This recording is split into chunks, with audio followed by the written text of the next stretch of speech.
Hey guys, and welcome to the channel.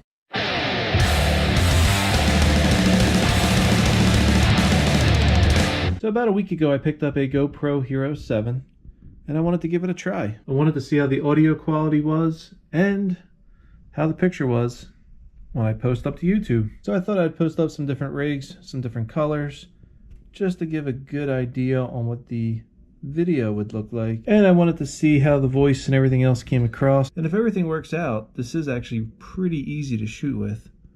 So this may be my new go-to way of shooting videos. I've always used the Nikon 5500 to post, but I'm always looking for new ways to get content out there and always looking for ways to make it easier. I picked the Hero 7 up mainly to shoot things outside, different running videos and things like that, but wouldn't mind using it inside as well. But I appreciate you watching the test of the Hero 7. If you think it looks good, let me know.